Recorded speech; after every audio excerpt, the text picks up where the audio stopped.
Hola, buenos días a todos. Nos encontramos nuevamente en otro ciclo de charlas, cursos y capacitaciones brindados por CIAR, la Cámara de Empresarios de Agencias de Remisas de Argentina, con temas que van dirigidos a beneficiarios de CIARA, profesionales, trabajadores de la salud y toda población general. En esta oportunidad nos visita el doctor abogado Oscar Kochler, quien es máster en Dirección y Gestión de Servicios de Salud, ex gerente de Asuntos Jurídicos y de Gestión Estratégica de la Superintendencia de Salud, docente universitario y encargado del módulo legal del MBA en salud.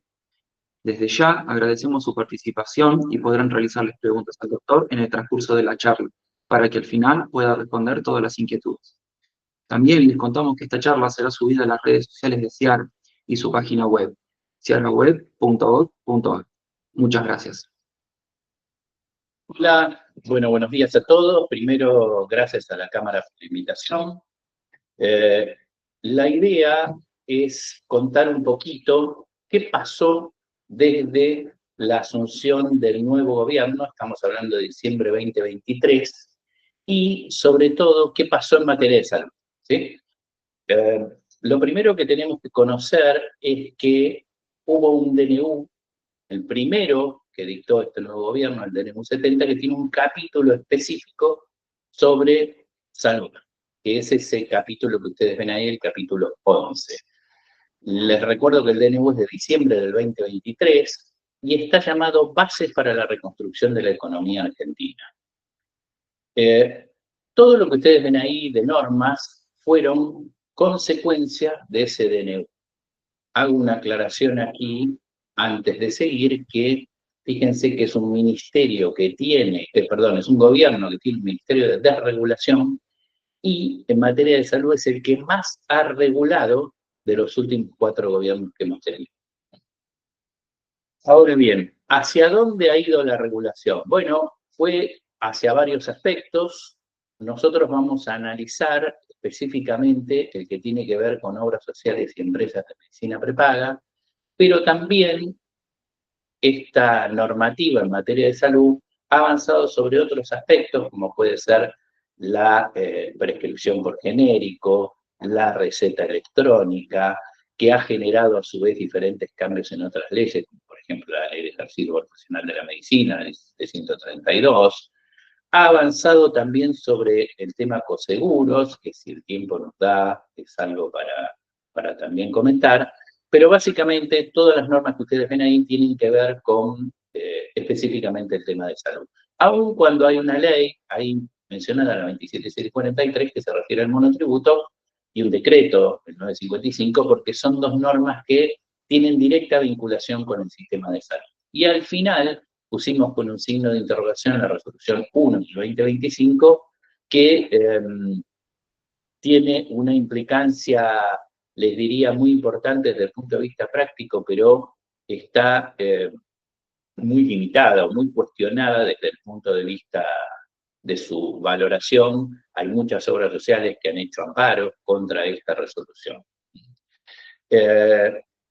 Y también considerar que el DNU 70, les diría, está flojito de papeles, porque un DNU, lo explico para quienes no son abogados, es un decreto de necesidad y urgencia que puede dictar el Poder Ejecutivo en situaciones de extrema urgencia y cuando el Congreso no puede reunirse.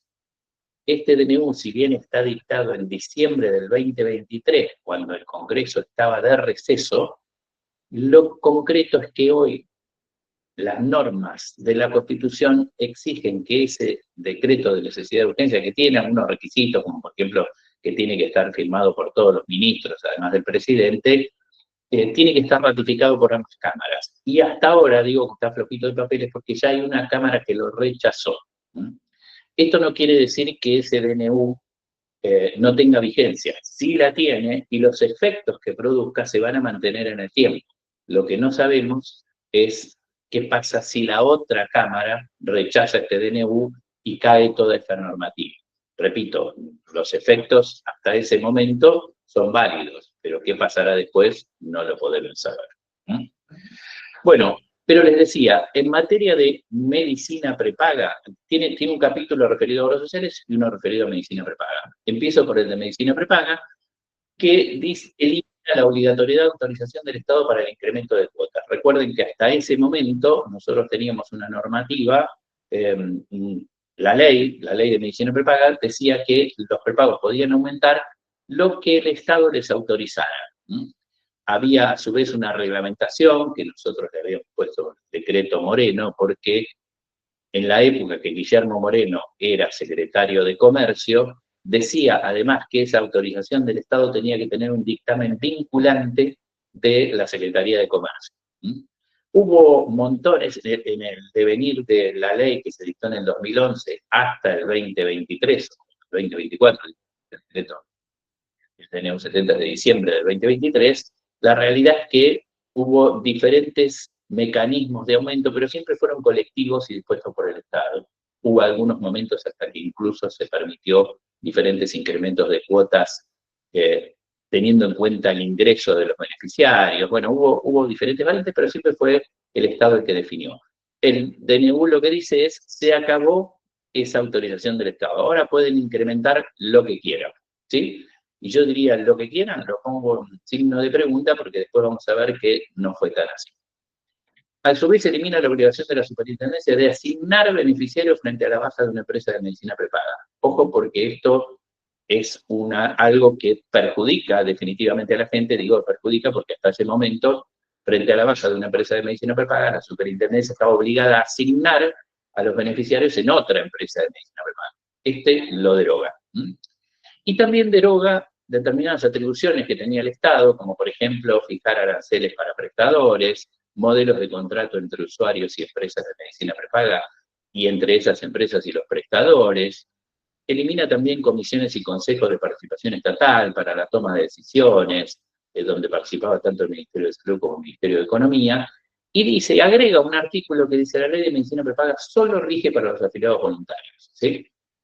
Esto quiere decir que las prepagas, en la medida que se inscriban como agentes de seguro, van a estar regidas por la ley de obras sociales. Y digo en la medida que se inscriban como agentes de seguro, porque además tiene un artículo que les permite a las prepagas ser agentes del seguro. ¿Qué quiere decir esto en buen romance? Hasta ese momento, hasta diciembre del 2023, los únicos receptores obligatorios de aportes y contribuciones eran las obras sociales. Hagamos un poco de historia, no los quiero aburrir, pero hagamos un poco de historia en esto. Las obras sociales nacen en la década del 70, hay un gobierno de facto, que es el gobierno de Onganía, que dicta la primera ley de obras sociales, la 18610, y ahí es donde les da a las obras sociales, mayoría sindicales, pero también obras sociales de personal de dirección o de empresa, y había varias estatales, había varias obras sociales que se llamaban institutos, el Instituto de Comercio, el Instituto Ferroviario, telefónico, les da la potestad de percibir aportes y contribuciones. O sea, un aporte obligatorio del trabajador y una contribución obligatoria del empleador, que ese esquema, más allá de que fue variando en cuanto al porcentaje que se aportaba, permaneció sin modificaciones hasta este DNU, que permite que las empresas de medicina prepaga se transformen en agentes de seguro, se inscriban como tales, y a su vez reciban como consecuencia de eso aportes y contribuciones directamente, que no tengan que hacerlo a través de convenios con obras sociales. A su vez se elimina la obligación de destinar el 80% a prestaciones, esto para obras sociales. La verdad que es un poco inentendible esto, porque las obras sociales tenían hasta ese momento un destino específico de los recursos, que era no menos del 80% para prestaciones, hasta el 8% para gastos administrativos, y con el 12% restante pueden dar otras prestaciones sociales. Bueno, al eliminar la obligación de destinar el 80% a prestaciones, ahora dice prioritariamente a prestaciones, lo que en una interpretación amplia puede ser el 51%. No nos olvidemos que incorporar empresas de medicina prepaga que tienen a lo mejor otras finalidades, quizás más comerciales, por ejemplo la de hacer publicidad, si uno le mantuviera esta limitación porcentual, es poco el porcentaje que les queda para otras actividades. Bueno, a su vez elimina cuestión que había sido materia de mucho conflicto, sobre todo con la dirigencia sindical, que es la obligatoriedad de ingresar el primer año por la obra social de la actividad. Eso lo deroga y incluye algo muy complicado, muy pedido por las obras sociales y por la dirigencia sindical, fundamentalmente de las obras sociales grandes, que era aportar sobre los fondos que la gente paga más allá del aporte y contribución. Entonces, esta norma lo que dice es que hay que aportar el 20% al Fondo Solidario de Redistribución sobre lo que la gente paga de bolsillo. Hasta ese momento no se aportaba, ¿ok? Insisto, esto estamos hablando de una norma de diciembre del 2023. ¿Qué pasó? ¿Cómo evolucionó estas consecuencias normativas a partir de esa ley, digamos, de ese DNU? Bueno, lo primero que hizo el Estado en febrero del 2024 mediante un decreto es modificar otro decreto del año 98, 504, que establecía las normas, las reglas para que la gente se cambiara de obra social, para hacer la opción de cambio. Ese decreto permitía la opción que la gente se cambiara, pero de manera segmentada. Cuando digo segmentada, los que son trabajadores de convenio solo podían elegir obras sociales de convenio. Dicho de otro modo, obras sociales sindicales. Mientras que los de personal de dirección solo podían elegir las de personal de dirección. A su vez, había otros regímenes como monotributos, jubilados y personal doméstico, y esta norma elimina esa segmentación y permite que todos los activos, aclaro, activos, elijan cualquier obra social. Pongo un ejemplo. OSDE es una obra social de personal de dirección y entonces la gente que estaba de convenio no podía elegir OSDE. Entonces, ¿qué hacía? Triangulaba sus aportes y contribuciones a través de alguna obra social sindical, generalmente del ámbito naval. Comisarios navales, capitanes de ultramar, navales. Todas estas eran obras sociales que triangulaban aportes y contribuciones para OSDE. A partir de febrero del 2024 ya OSDE no las necesitó más porque la gente de convenio pudo optar directamente por OSDE. Pero, como decimos ahí en ese slide, mantiene la exclusión de los jubilados, conservando los jubilados el régimen propio de opción que exige hasta ese momento y hasta ahora, que es que los jubilados solo pueden elegir las obras sociales que voluntariamente decidan recibir jubilados. Para eso hay un registro, donde a su vez las obras sociales tienen que elegir si pueden recibir jubilados solo de origen o de cualquier actividad, y hago la aclaración de origen porque la norma define como origen el que era activo en esa obra social al momento de jubilarse, no el que es de la actividad. Es una diferencia sustancial que no es muy conocida o que no todos entienden. Ese es el 170, pero también dictó el decreto siguiente, el 171, que dijo la inscripción que prevé el DNU 70 de las empresas de medicina prepaga en el registro de obras sociales es voluntaria, ¿sí? Y lo aclara, los que pretendan ser elegibles para el ejercicio de la opción de cambio. Y dice además que solo pueden ser las del tipo A y B. Aclaración, en el año 2021 la superintendencia sacó una resolución que categorizó empresas de medicina prepaga. Y dijo, las del tipo A son las que tienen ámbito territorial en todo el país y más de 50.000 afiliados. Y las del tipo B, las que cumplen una de esas dos condiciones. Y las C son las que no cumplen ninguna de esas dos condiciones. Bueno, las del tipo A y B son las que se pueden inscribir.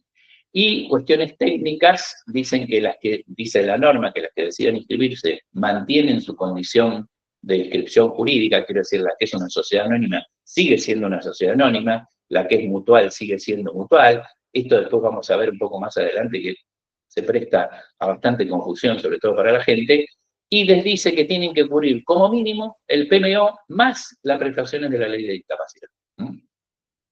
Y les dice también que el aporte de ese 20% al fondo sobre la diferencia de plan lo tienen que pagar igual las prepagas, se inscriban o no se inscriban. ¿Ok? Hasta ahí estamos hablando de febrero del 2024. Pero traje este tuit del ministro de Economía porque no se olviden que en ese momento, estamos hablando de principios de año, hubo un aumento de las empresas de medicina prepaga, a principios del año 2024, del 40%. Todas aplicaron el 40%, sin tener todavía en ese momento el índice de inflación que fue del 25%. y montado sobre ese 40%, después siguieron definiendo diferentes porcentajes de aumentos, todos, o en su mayoría, digamos, superiores a la inflación. Tengan en cuenta que, como dijimos al principio, una de las definiciones de ese DNU fue eliminar la obligación del Estado de establecer el precio, con lo cual lo liberó.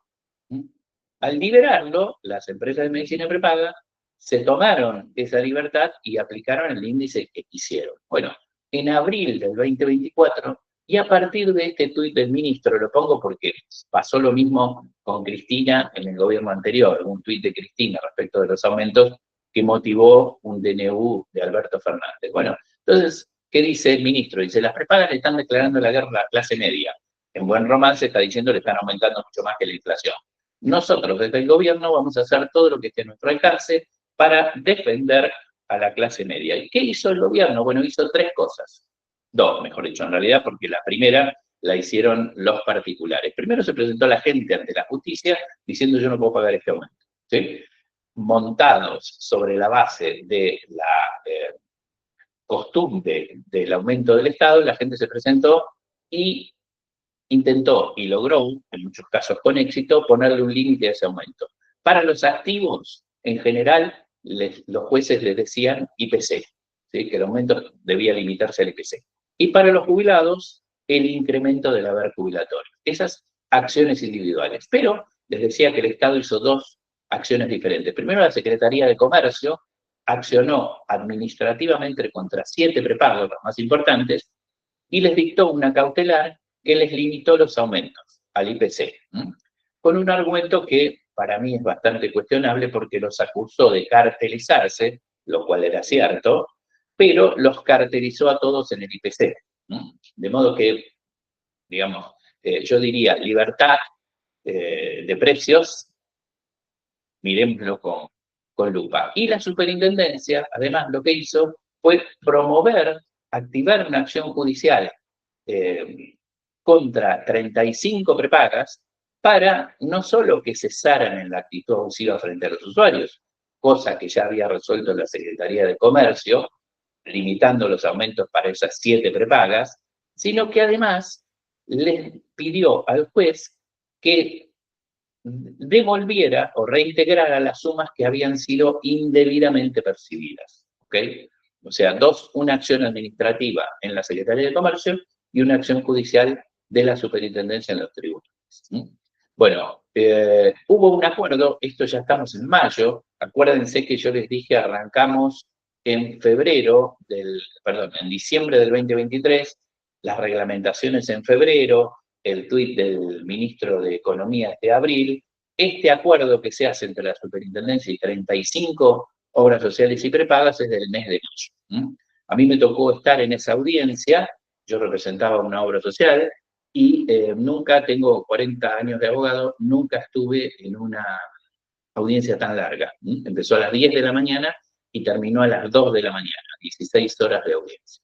Pero se llegó a un acuerdo, el juez lo dijo claramente al principio, dijo, miren, no nos vamos a dar sin un acuerdo, y firmaron por el Estado, tanto la Superintendencia como la Secretaría de Comercio, y se resolvió devolver a los usuarios los montos cobrados en exceso de IPC de enero a mayo. ¿Sí?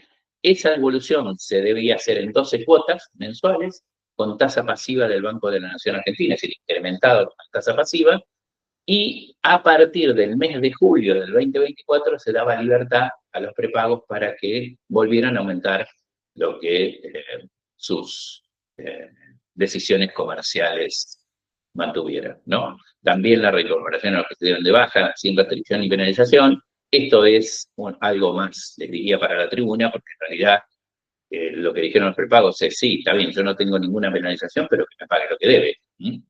Y definieron ahí, o definimos ahí, la extinción de los procesos, tanto administrativo como judicial.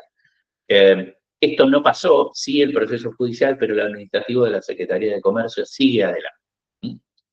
Bueno, pero llegamos a julio, ¿sí? Llegamos a julio del 2024 con todos estos antecedentes y la realidad es que desde febrero, que se largó el DNU, perdón, el decreto simple, que decía pueden inscribirse los que quieran, no se inscribió ninguno. Y entonces el gobierno empieza a preocuparse porque no se inscribe ninguno y empieza a tener diálogos informales con las empresas de medicina prepaga.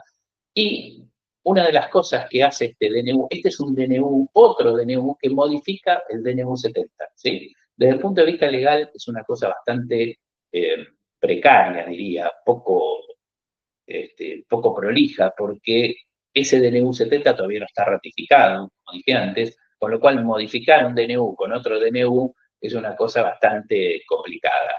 Entiendo yo, y no me meto en política, pero entiendo que ninguna de estas normas hubieran pasado por un Congreso donde el actual gobierno no tiene mayoría.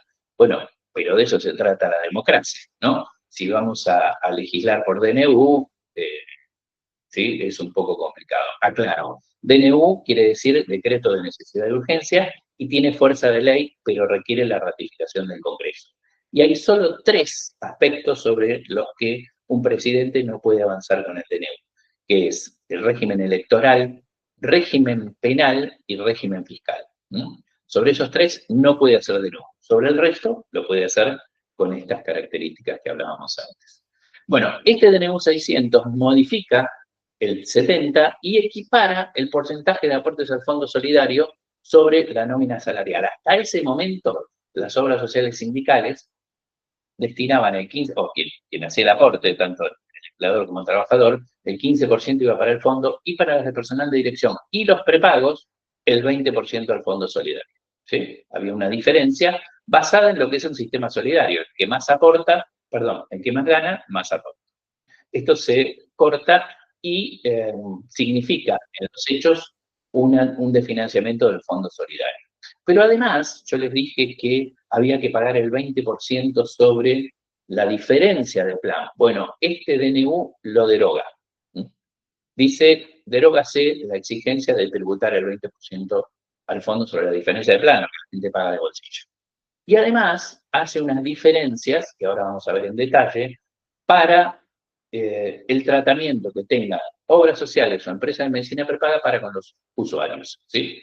Sin embargo, como decimos ahí, las empresas de medicina prepaga que se inscriban como agente del seguro mantienen los beneficios del fondo, es decir, al ser un agente del seguro, tributa al fondo, como dijimos antes, y también recibe los beneficios del Fondo Solidario. ¿Cuál es este diferente tratamiento del que hablábamos? Bueno, hay un decreto, 1576 del 93, que reglamenta tanto la Ley de Obras Sociales como la del Seguro Nacional de Salud.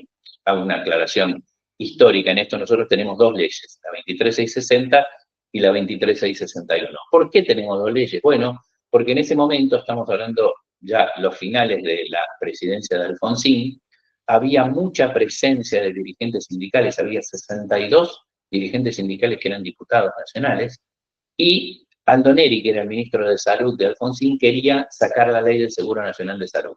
Y los dirigentes sindicales querían la ley de Obras Sociales. Pues entonces acordaron políticamente sacar las 2 leyes. La 23660, que es la ley de Obras Sociales, y la 23661, que es la ley del Seguro de Salud. Y por eso tenemos esta convivencia de 2 normas y un decreto, el 576 del 93, que reglamenta los 2. El anexo 1 a la 23660 y el anexo 2 a la 23661. Bueno, esto estaba vigente desde el año 93. ¿Y qué dice en la primera parte del artículo? Todo lo que las obras sociales no pueden hacer con sus beneficiarios. Los agentes de seguro no podrán supeditar la afiliación al cumplimiento de ningún requisito no previsto en la ley. No tengo derecho de admisión.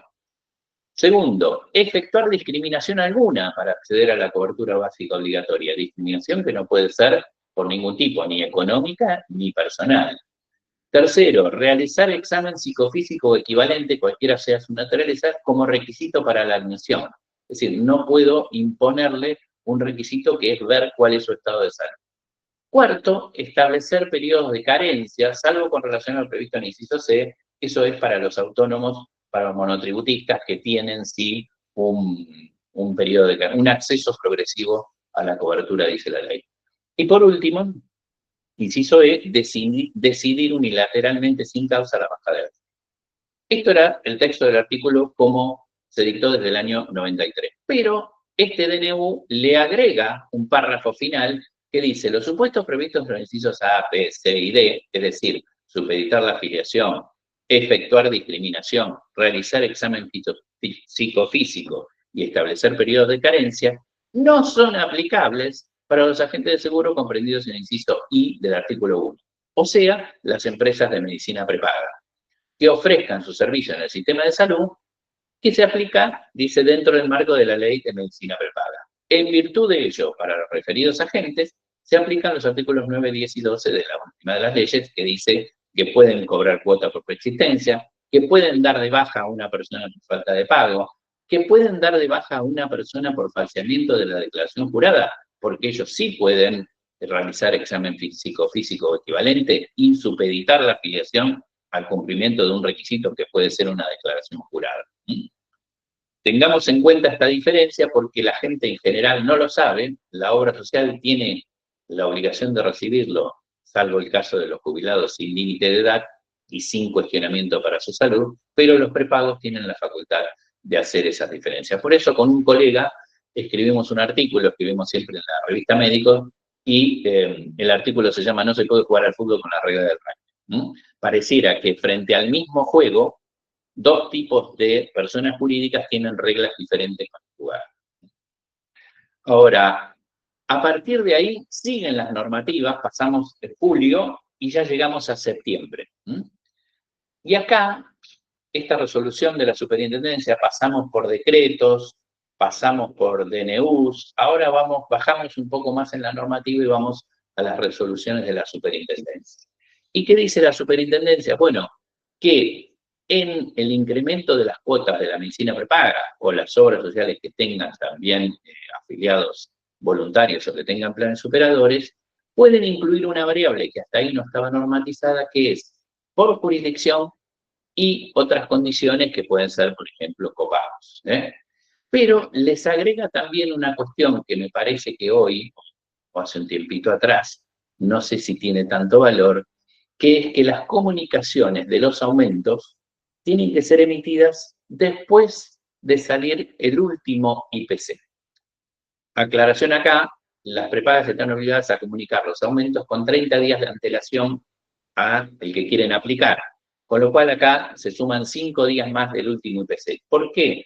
Porque en general los aumentos se informan el día 1, generalmente cuando llega la factura, viene la factura o se mandan por mail, y el día 1 no tenemos el índice, el IPC del mes anterior, tenemos el de 2 meses para atrás. Entonces, ¿qué quiso decir esto? Dos cosas. Primero, que esperen la salida del último IPC. Y segundo, retrasen las comunicaciones para de algún modo retrasar el pago de la cuota. En el sistema hay uno solo de los prepagos, bueno, es obra social, pero tomémoslo como un prepago, que es el único que cobra a mes vencido. El resto cobra a mes adelantado. Y además les exige que en la factura desglosen detalladamente cuáles son los conceptos que van a pagar cada una de las personas, ¿sí? Esto último tuvo muy poca, casi le diría nula aplicación, porque en realidad es imposible detallar en cada caso, en cada factura, sino que se hace de manera global. Estamos en septiembre, pasamos a octubre. En octubre, la superintendencia, perdón, en octubre se dicta este decreto que crea el registro de obras sociales para atender, de agentes del seguro, perdón, para atender monotributistas, los llamados pequeños contribuyentes, donde tienen que inscribirse los que quieran atender esa población.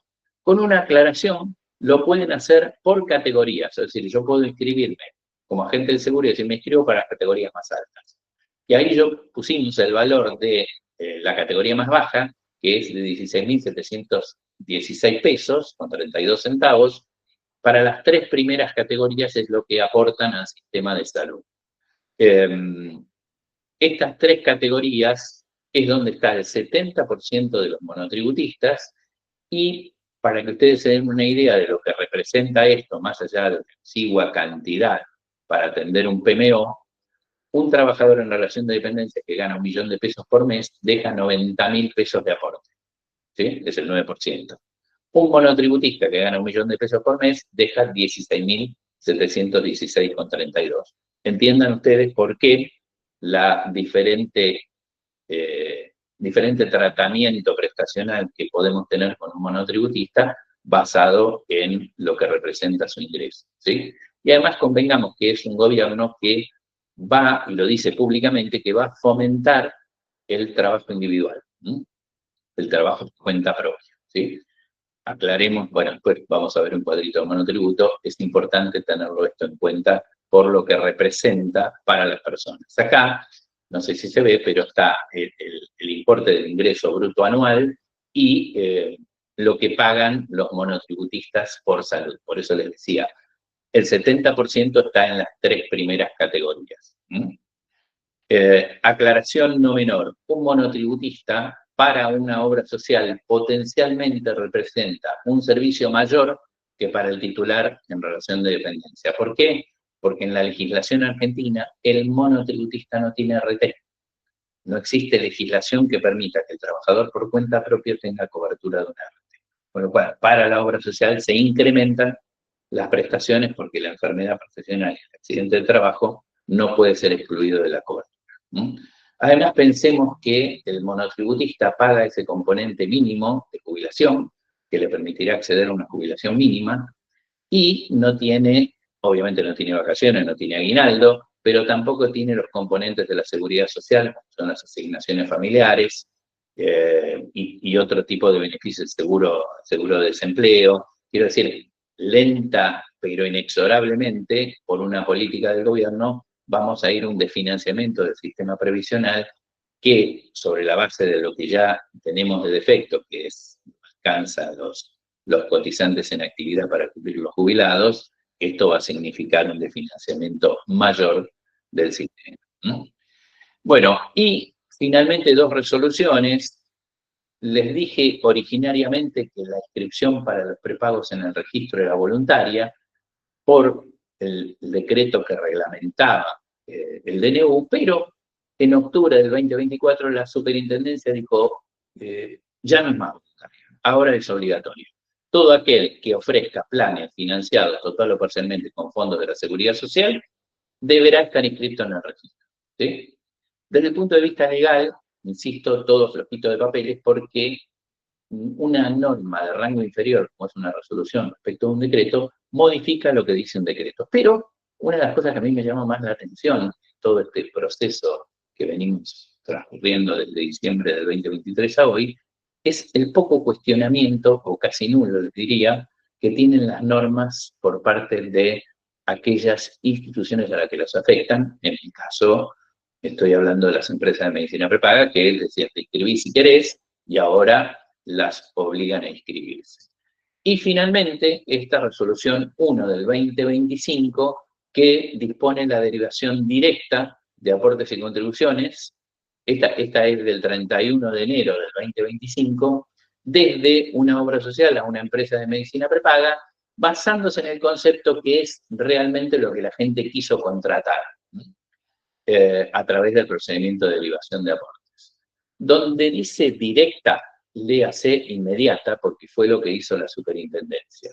Porque si bien tiene un artículo 4 que habilita la voluntad de permanencia en la obra social, es decir, la persona que no quiere pasar directo al prepago puede expresar su voluntad de permanecer, yo diría que más que voluntad de permanencia sería voluntad de volver a la obra social, que al haber interpretado la derivación directa como inmediata ya los pasaron a todos, ¿no? Y además le da 60 días para elegir esa voluntad de permanencia. Bueno, ahí hay una cuestión que pasa el día 61, no los quiero complicar con esto, ¿no?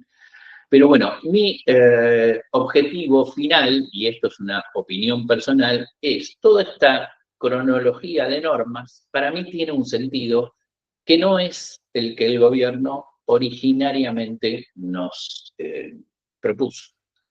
Originariamente, y lo dice además los considerandos del DNU, toda esta normativa tiene por objetivo terminar con la triangulación. Sobre la base de la creencia que la triangulación significa aportes que quedan en una obra social que no hace nada, pero que además ese dinero que queda en el camino lo pierde el afiliado. Y por lo tanto, toda esta normativa cronológica que yo les fui mencionando termina en que la gente tiene que pagar menos. Yo no solo no creo que eso ni ocurrió ni vaya a ocurrir, sino que además creo que el objetivo era otro. Entonces voy norma por norma para explicar. Primero está el DNU, que, como les dije, tiene como objetivo que los prepagos también reciban aportes y contribuciones, que así la gente va a pagar menos. A partir de febrero empiezan estos dos decretos que nombramos antes, que es la opción todos contra todos, llamémosle, y la inscripción voluntaria de los prepagos. Pero los prepagos no se inscribieron, ¿sí? Entonces les empezaron a preguntar, y dicen, yo hice todo este lío para que ustedes se inscriban y no se inscriben. No, dice, pero ¿sabés qué pasa? Las obras sociales de personal, las obras sociales sindicales tributan el 15% al fondo y nosotros tenemos que tributar el 20%. Desde el punto de vista económico, me sigue resultando más conveniente seguir desregulando por una obra social que inscribirme. Entonces, equiparamos el aporte al fondo todos al 15%. ¿Sí? El financiamiento del fondo te lo debo, pero si esa era la cuestión por la que no se inscribían, lo equiparamos. Pero igual no se inscriben. Entonces dice, ¿y ahora? No, ¿sabés qué pasa? Yo tengo que pagar el 20% sobre la diferencia de plan al fondo, me inscriba o no me inscriba. ¿Para qué me voy a inscribir? Entonces te lo derogo. Y se derogó. ¿Sí? Pero igual se quejaban. Y entonces, ¿y ahora cuál es la queja?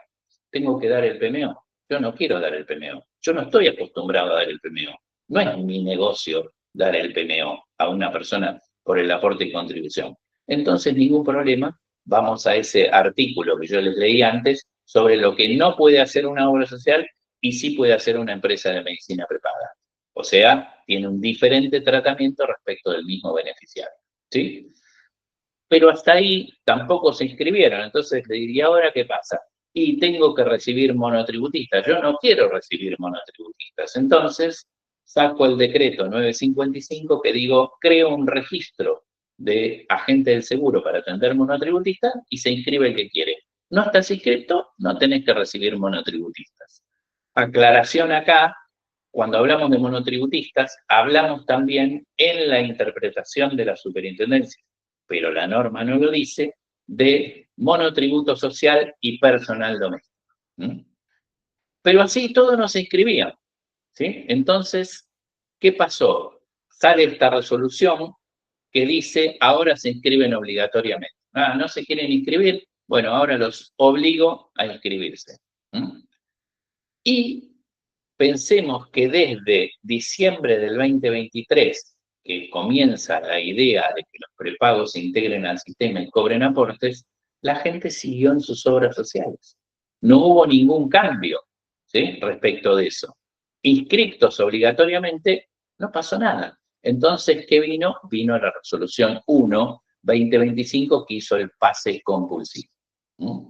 Entonces, mi interpretación, repito, ideologizada, es que todo esto se hizo para pasar de un sistema de protección colectiva, un sistema solidario como es el de las obras sociales, para pasar a un sistema de protección individual, que vos tengas la salud que podés pagar. Esto es una concepción filosófica que no viene exclusivamente para el sistema de salud, que funciona en algunos países, en Estados Unidos, los seguros individuales de salud que tiene la gente, pero yo creo que es también una concepción de ir corriendo a lo que podríamos llamar el sector de la seguridad social sindical para pasar a que ese lugar dentro del sistema de la recepción de aportes y contribuciones lo ocupe el privado. Insisto, pasar de lo colectivo a lo individual y de la cobertura de las obras sociales, básicamente sindicales, a la cobertura de las empresas de medicina prepaga.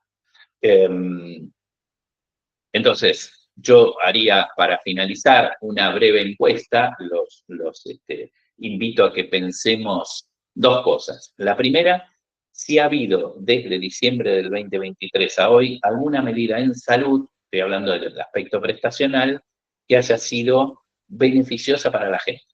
¿Sí? No estoy hablando de empresas, de obras sociales, para la gente. Y la segunda pregunta es si conocen a alguien que, haciendo ajuste por inflación desde diciembre del 2023 a hoy, esté pagando menos.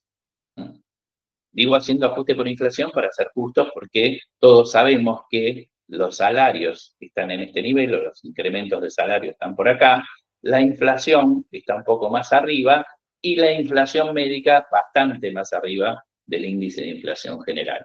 Entonces, me parece que en el devenir de los meses que siguen y muy probablemente el año que viene, la queja que la gente tenía respecto de las obras sociales se va a trasladar a las empresas de medicina prepaga, porque es un sistema que no se puede financiar, así de sencillo. Es más, yo creo que tenemos que replantear, reformular el sistema de contributivo de obras sociales. Hoy no hay posibilidad en general de financiar con aportes y contribuciones exclusivamente la cobertura de salud.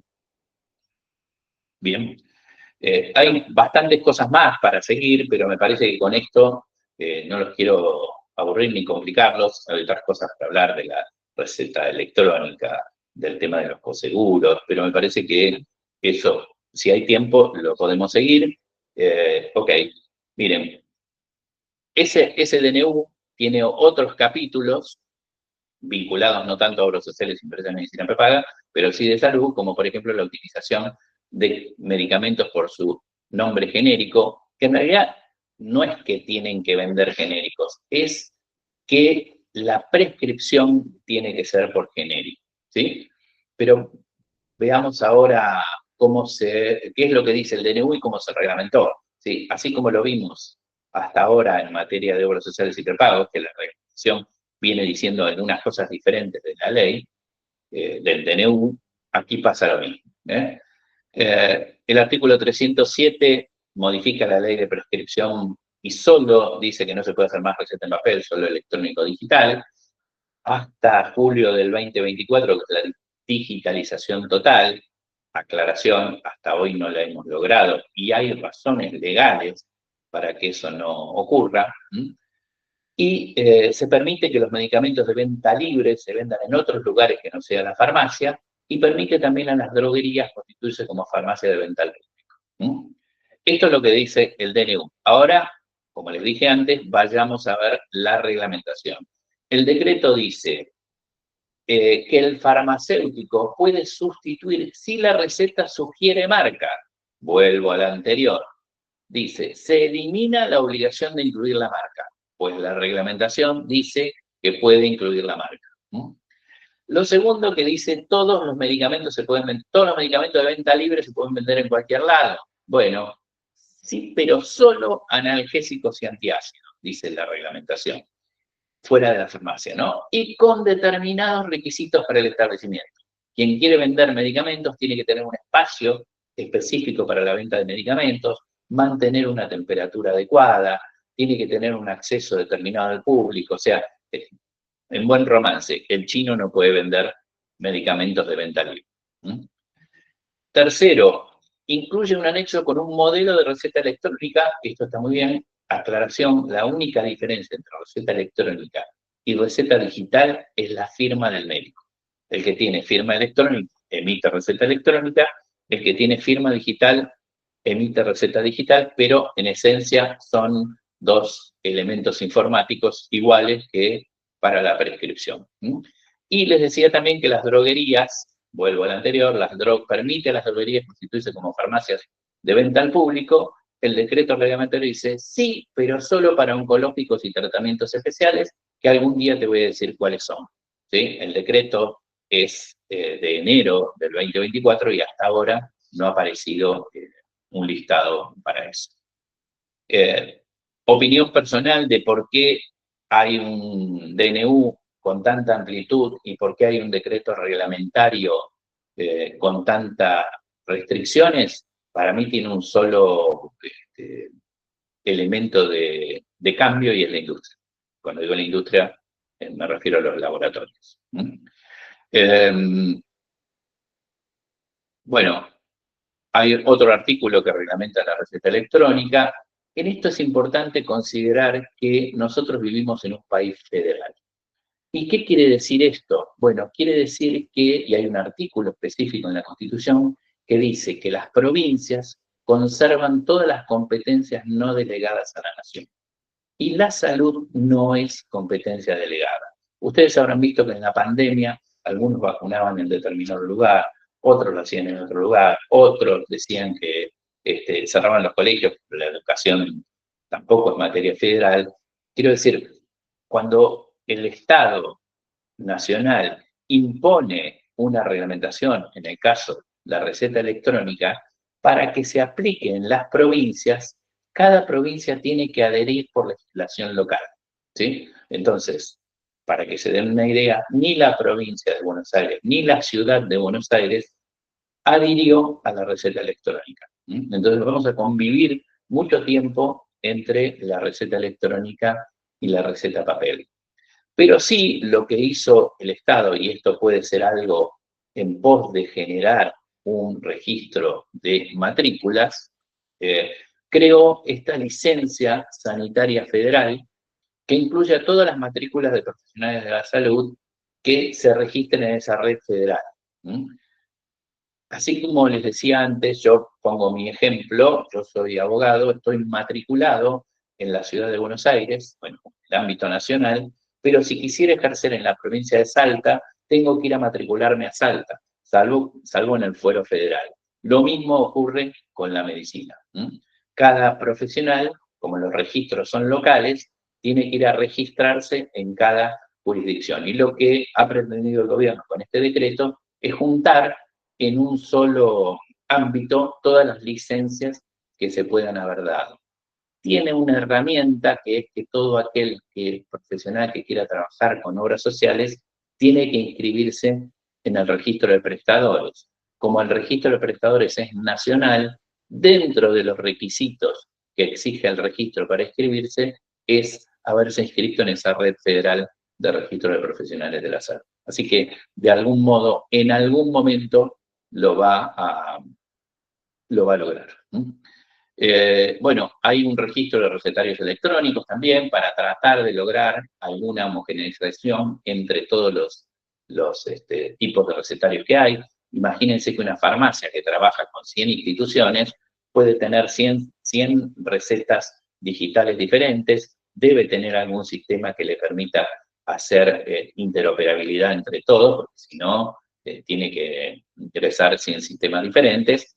Y la norma establecía un periodo de contingencia que ahí dice no se define, en realidad terminaba el 31 de diciembre del 2024, pero les repito, va a ser difícil que en un país federal logremos homogeneizar todas las legislaciones para que haya solamente receta electrónica. En lo personal, creo que es mucho más eficiente, mucho más fácil y de mucho mejor control una receta electrónica, pero bueno, pensemos también que hay lugares en el país donde puede haber una farmacia que hasta no tenga internet. Entonces pensemos también no con la lógica de las grandes ciudades.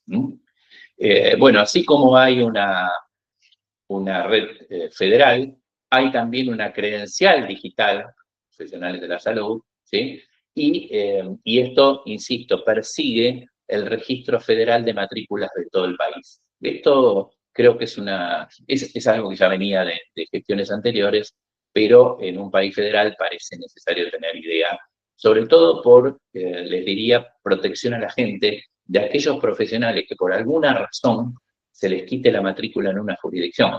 ¿Sí? Yo puedo ser médico en Salta y por alguna razón, por ejemplo, por mala praxis, me pueden quitar la matrícula y puedo tranquilamente ir a ejercer a otra provincia aún con una causa penal. Bueno, esto permite generar alguna especie de control que puede beneficiar a los usuarios de cualquier sistema. ¿Sí? Bueno, esto también es digamos, cómo funciona esa red con la licencia sanitaria federal. Y quería, bueno, nada, esto es lo mismo, la resolución que crea este registro dice expresamente, podrán registrarse todos los profesionales que lo soliciten, aunque no presten servicios en la Ciudad Autónoma de Buenos Aires ni en las reparticiones del Estado Nacional. ¿Sí? Con lo que está diciendo, solo puedo legislar en esas jurisdicciones, ¿no? Nada, el resto de las provincias, si adhiere, lo podrá hacer, o, insisto, el profesional que se inscriba en el registro de prestadores se lo van a exigir como una condición, ¿sí? Fíjense, la resolución invita a las jurisdicciones locales a adherir a la presente medida, con lo cual está claro que el propio ministerio sabe que no es obligatorio para las jurisdicciones. Bueno, y finalmente, un punto sobre hospital público y un punto sobre coseguros. Hospital público. Nosotros teníamos hasta la gestión anterior a este gobierno el sistema de hospital público de gestión descentralizada. ¿Qué quiere decir esto? Que un hospital inscripto en ese sistema podía ir a la superintendencia a reclamar las facturas impagas que tuviera una obra social. Y la superintendencia, analizada esas facturas, le detraía de la recaudación de la obra social los importes de la factura y se lo transfería directamente al hospital. Este decreto 172 derogó ese esquema de cobro. Pero, volvemos a la cuestión federal, no quiere decir que no haya que pagar a los hospitales provinciales, hospitales locales. Lo que quiere decir este decreto es que derogó ese sistema y invita a las partes, es decir, tanto a las provincias o los hospitales provinciales como a las obras sociales, a celebrar acuerdos entre partes. De hecho, pensemos en el ejemplo más sencillo, que es FACOER, que es la empresa que se dedica al cobro de los hospitales públicos de la ciudad, tiene valores de prácticas que son en general superiores a los valores que uno puede pactar individualmente. Y entonces lo que ha ocurrido es que eliminado este esquema de cobro, hoy tenemos en las obras sociales bastantes ejecuciones de provincias o de municipios que quieren cobrar el sistema, pero la factura. Pero insisto, lo único que hizo esta norma fue eliminar un sistema de cobro. No dijo que no hay que pagarle a los hospitales provinciales como interpretan muchas personas, ¿sí? Y finalmente el tema coseguros. ¿Qué dice esta resolución del Ministerio de Salud? Que eliminó los aranceles de los pagos por coseguros, salvo los que estén expresamente exentos, que están en el anexo de esa resolución 1996, que son los mismos que estaban exentos desde antes. Acá hay una discusión sobre si deja sin efecto los aranceles de esas prácticas que tenían aranceles o de cualquier práctica, ¿sí? Al decir que deja sin efecto los aranceles, significa que yo puedo cobrar lo que quiera por esas mismas prácticas o que puedo incorporar otras prácticas. Pongo un ejemplo para que se entienda. Yo personalmente creo que puedo incorporar otros coseguros sobre otras prácticas. Pongo, si ustedes quieren, un ejemplo que nos pasa habitualmente, que se judicializa, que es una mujer que se ligó las trompas en uso de la facultad, porque está en el PMO, o sea, se lo financió la obra social, se ligó las trompas porque la ley de salud sexual así lo prevé, lo incorporó al PMO, y ahora viene a pedir a la obra social la fertilización asistida porque tiene otro proyecto de familia. Y las dos cosas se las tiene que cubrir la obra social. Bueno, yo, Oscar Kochler, creo que eso debiera tener un coseguro, ¿sí? Y alto. Pero, digamos, es solo mi opinión. Y al dejar sin efecto los valores, lo que permite es que cada obra social fije el valor que quiera.